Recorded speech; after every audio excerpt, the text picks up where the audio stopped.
Today in our leadership training, we are starting with the position of a church elder. When we read from the Bible in 1 Timothy chapter 3, we find that Paul is writing to Timothy, who was a leader. He gives good counsel for leadership. 1 Timothy chapter 3 verse 1. This is a true saying, if a man desire the office of a bishop, he desireth a good work. A bishop then must be blameless, the husband of one wife, vigilant, sober, of good behavior, given to hospitality, apt to teach. Many people in churches, they desire to become leaders. There are many people who blame others because they are desiring to become leaders. The Bible says, if you are desiring to become a leader, there is nothing wrong in that. But there is a condition. They say for somebody to become a leader, you must have qualifications. Therefore, today we are talking about the office of the church elder. Here are some of the qualifications that are taken from the church manual and other leadership principles. As I've already said, that these lessons are geared for Seventh-day Adventist church leadership, but they can also be used in other churches because these leadership principles, they are cross-cutting. They can be used in whatever congregation that are in. There will be some other things that will be specific. I know there are other places where things may not be done as it is presented. There is a room for modification or contextualizing depending on the area, because some of you may be in Europe or in Asia or in Malawi or in Africa. Wherever you may be, you can contextualize this presentation so that they can fit your church. So what I'm giving here are principles or are guidelines that can help the church leaders to function properly. So an elder, the first thing is that he or she must be a baptized member. He must have an ability to work for God and have reverence for God. Because this kind of work, you are representing God to the flock. You must have reverence. Reverence, what is reverence? Reverence is the fear that comes for God, giving God his place. Because as a leader, many times we feel we are dispensable. We should know that God is the arch leader of everything, and we are just like under shepherds, or we are just the leaders who are following his commands. And we must be honest, spiritually led. In other words, he must be somebody who is honest. Honest people are the ones who say something and they do the same thing. There are many people who have been discouraged by having church leaders or church elders who are not honest to whatever they are saying. Remember, when you say that there is a meeting tomorrow at 7 o'clock, you are supposed to be an example to be there. And the spiritually led, it means there may be some other things that you may not like, but if the Holy Spirit is guiding you to do that, you must follow. It requires a discipline for you as a leader to do that. And you must also have a good reputation. Even Paul, in the chapter that we read on 1 Timothy chapter 3, the Bible is even saying that the leaders must not even only have a good record in the church, but they're saying even if you go out there, people should give a good record of church leaders. Many of us church leaders, we have a problem that we are very spiritual when we come to church, but when we are out there in the public, we don't do things that God has asked us to do. We are supposed to be exemplary because we are not only leaders in the church. Whatever we do out there, people look at us as an example. Therefore, any mistake you make, you discourage a lot of people. And another thing is that a church elder must be a good steward.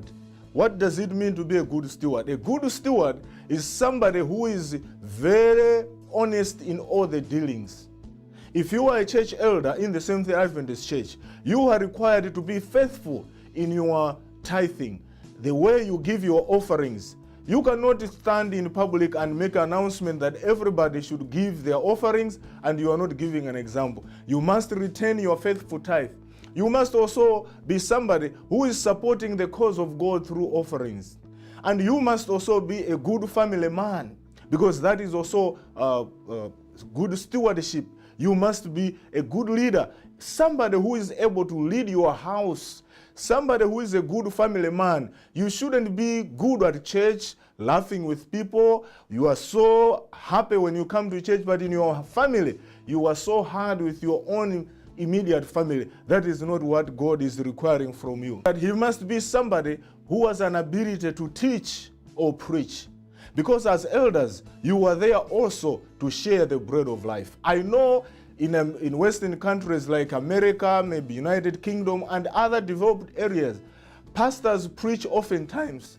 But many churches in the third world and in the second world, most of the times churches are lay-led. In other words, church elders or people who are not hired by the conference are doing the work as volunteers. So as an elder, we're expected to teach, to preach, and be able to share the word of God. In other words, this is something that you are expected. Every time, it's your responsibility to make sure that you have got somebody preaching at the church. Don't go to church without knowing who is preaching or whatever is going on. The program for the whole service or for the whole church program should be known by the elder. An elder is not the person you expect to be surprised by things that are happening. And also you have to be somebody who is easy to approach. In other words, a lot of people, when you are an elder, you will be approached by young ones. The youth may come to you. Be approachable.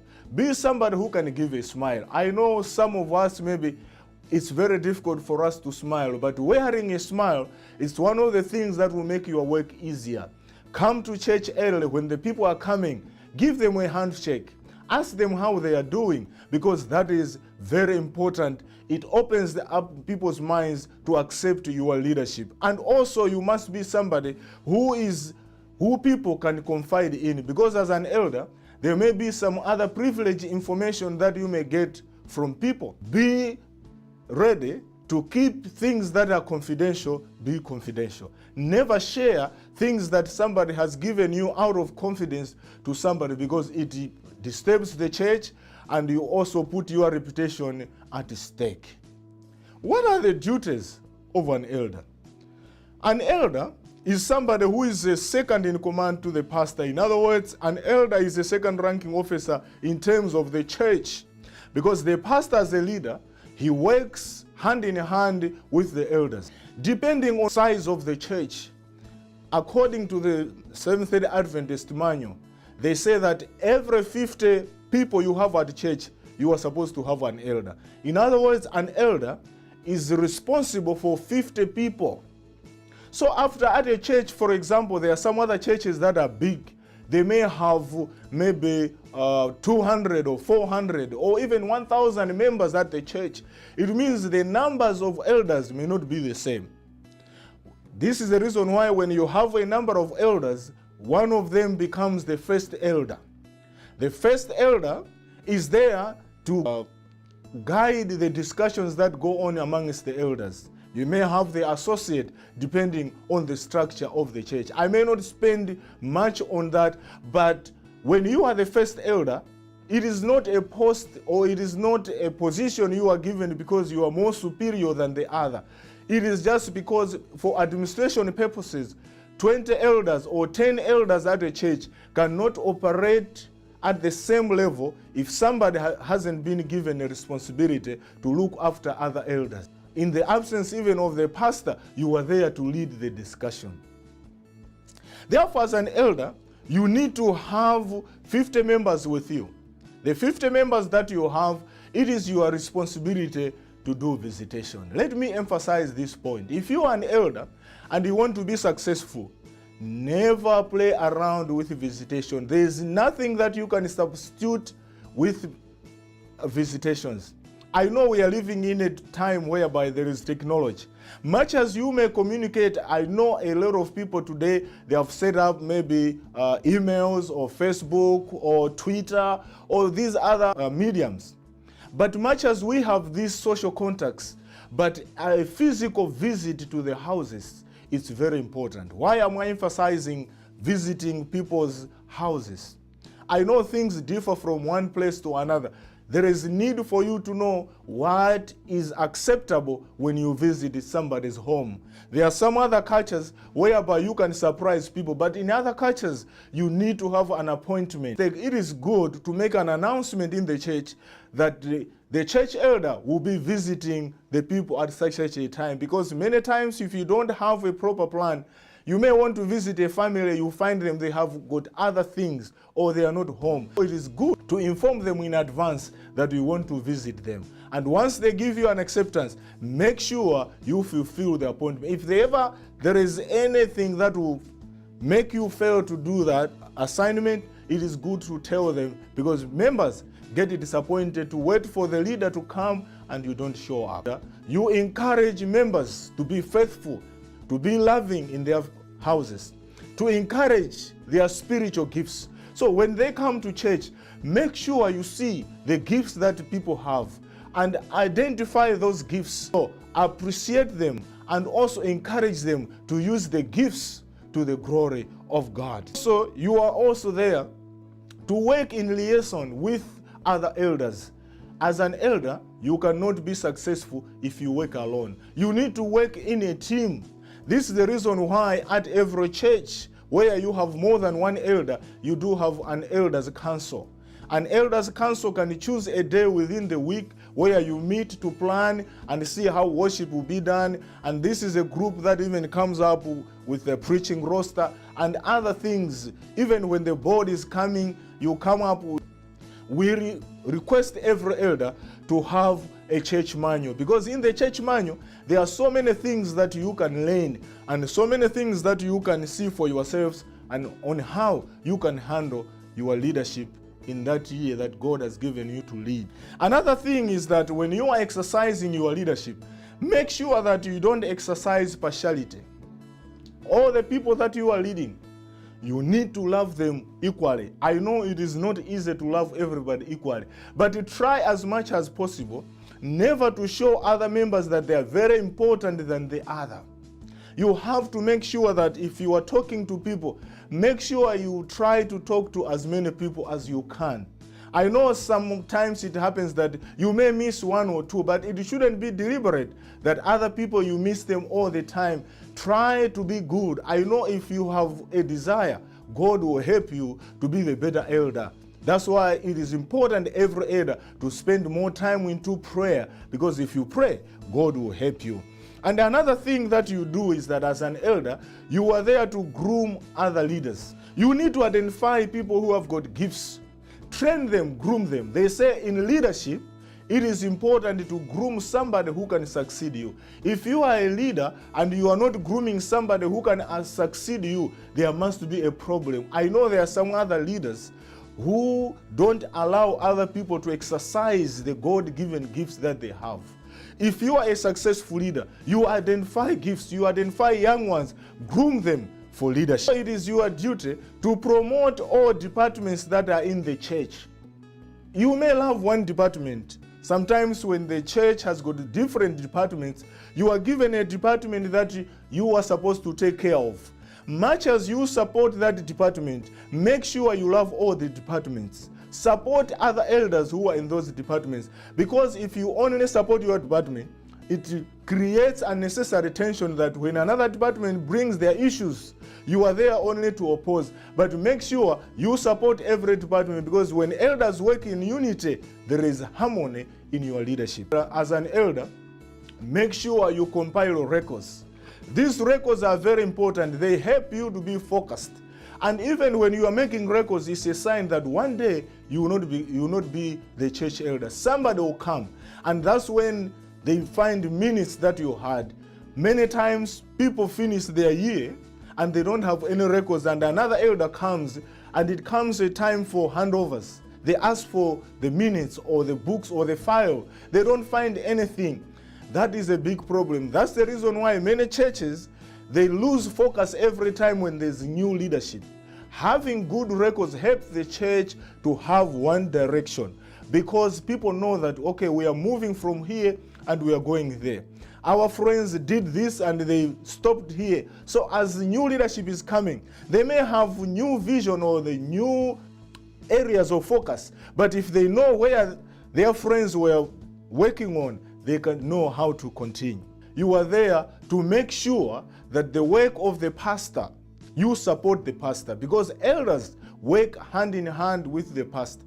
The pastor, sometimes in multi-district or in churches where you may not only have one church, most of the churches in Africa or other parts of the world, they don't have, like here in America, where you have a church pastor, or maybe you have different pastors at one church. You may be a pastor here and have 20 churches around. So the pastor may not always be around, he'll be away. So the pastor may assign you to conduct meetings on his behalf. Because the church board, according to the church manual, the church pastor is the chairman of the board. But sometimes the pastor may be busy. The elder can be given an assignment to lead the church board. When you are leading that church board, you are doing on behalf of the pastor. This is the reason why you need to work hand in hand with the pastor. And after the board is over, you have to give a report to a pastor. Pastors are there as leaders, as spiritual leaders, and as also coaches. They are there to coach you. Be willing to learn from the pastor and also work hand in hand with the pastor to make your church run. Another thing that you should know when you are an elder, you are there to make sure that the church or the programs or the departments are functioning. You are there to monitor that if there is a department that is not functioning, it's a sign of the problem.